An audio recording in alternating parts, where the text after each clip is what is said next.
Imagine this. You walk into a room and when you leave, something about it, maybe the space itself, maybe the mood, maybe the people, feel lighter, cleaner, or more alive than when you entered.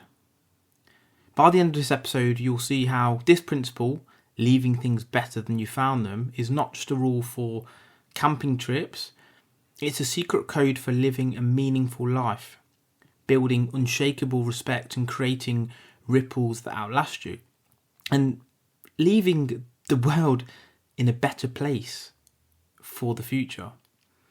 Every hiker knows the rule, don't they? Leave no trace. Bring it in, take it out. Disturb it, restore it. Because the wild isn't yours, it belongs to those who will come after. It's like when you go golf and there's divots there. You're like, well, who the hell's done that? But then you're the same person who leaves divots. Imagine walking through a dense forest. The sun flickers through the trees. Birds singing. The wind's rustling. But you drop a wrapper from your Snickers bar or kick over the home of an animal. And suddenly, the tiny piece of the ecosystem is altered. Now imagine if every human carried that mindset into every interaction. Every place you touch, every person you meet, every space you occupy, leaving it subtly better than before. That's not just philosophy, that's living as a steward of life itself. But what if you lived your entire life by that rule? Not just in forests, but in relationships, workplaces, conversations, communities. What if every time you left a person, a place or a moment, it was better because you were there? Think about it. If every conversation you had, every email you sent, every shared cup of coffee improved the world ever so slightly, what would your footprint be like at the end of your life? Here's a simple but powerful place to start. The physical world. Picture visiting a friend's house. You leave behind wrappers, spilt beer, cups, crumbs, the small things. Do you notice things in some ways? People think, yeah, John's been round again. You may not even mean harm, but perception. You've become a taker, someone who leaves mess, takes things for granted. Now flip it. This time you leave everything spotless. You even notice that table, which had been messy before you arrived, and it had a cup ring on it from someone's coffee, but you clean it. Suddenly the room feels lighter, the air feels different. People think, wow, John's been round. In that moment, you're no longer neutral. You're a subtle force for good. Your self-esteem gets a quiet boost because you see yourself as a positive agent. Others see you as an asset, someone who uplifts, not drains. You're an asset, not a liability. Steve Jobs understood this deeply too. When designing Apple products, he insisted even the inside of the computer's parts no customer would ever see be beautifully created. Why? Because he believed in leaving things better even if invisible. That commitment to excellence is why Apple became not just a product but an experience. So here's a thought experiment. Imagine if you treated every physical space you enter like this. Your desk, your kitchen, your car, someone else's car, someone else's kitchen, someone else's desk. Each small act compounds. You become a magnet for order, clarity, respect. Your environment begins to mirror your inner discipline. But leaving things better isn't just about physical spaces.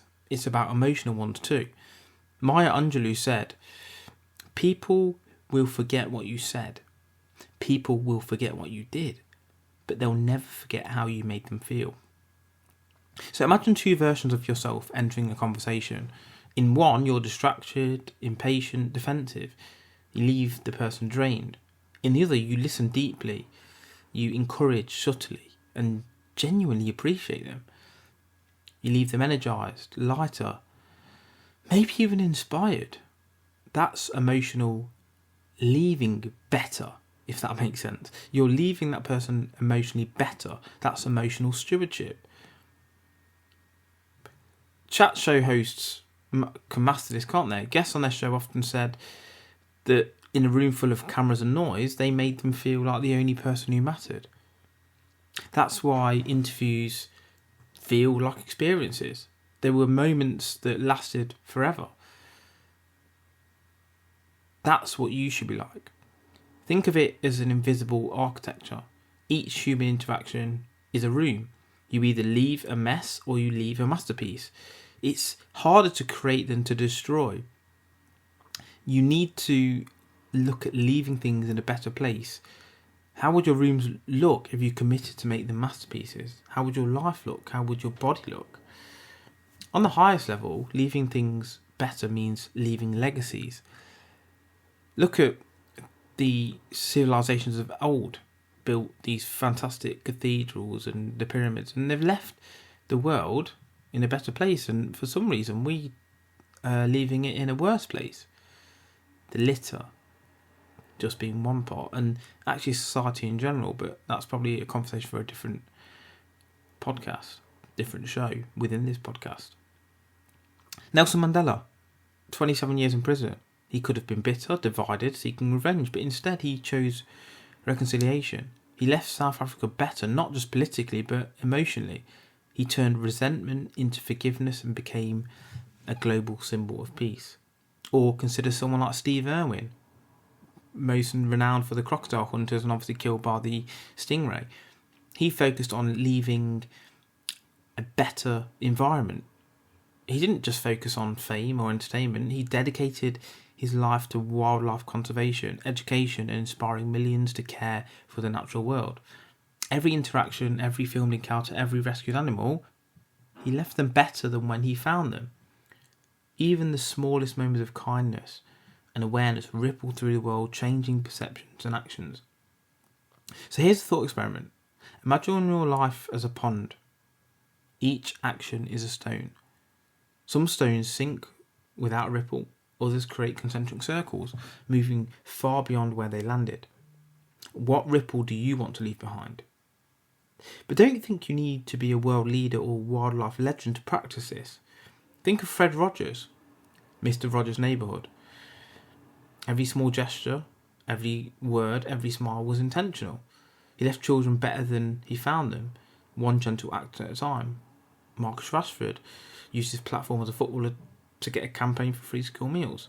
You want to try and leave a positive mark on society, not a negative one. Opportunities surround us every day. Leave things cleaner. Leave someone smiling. Leave a process at work smoother. Leave someone feeling loved. Try this visualization. Picture yourself walking through life like a gardener through a field of flowers. Each interaction, each space, each moment is a plant. Do you trample or do you nourish? The choice is yours.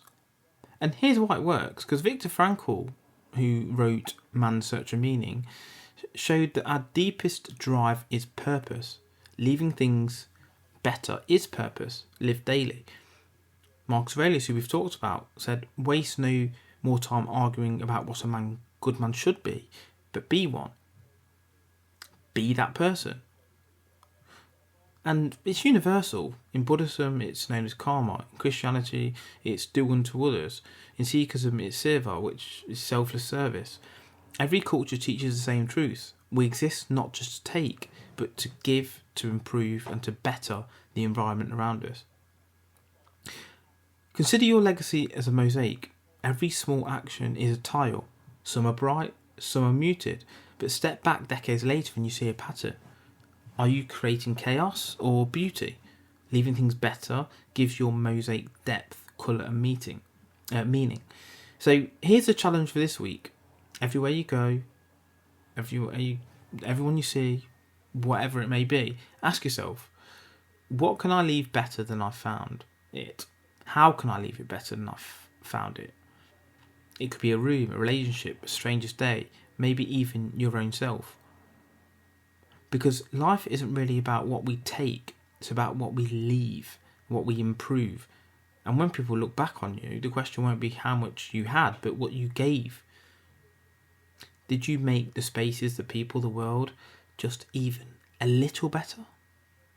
That's the mark of someone who didn't just live in the world, they transformed it.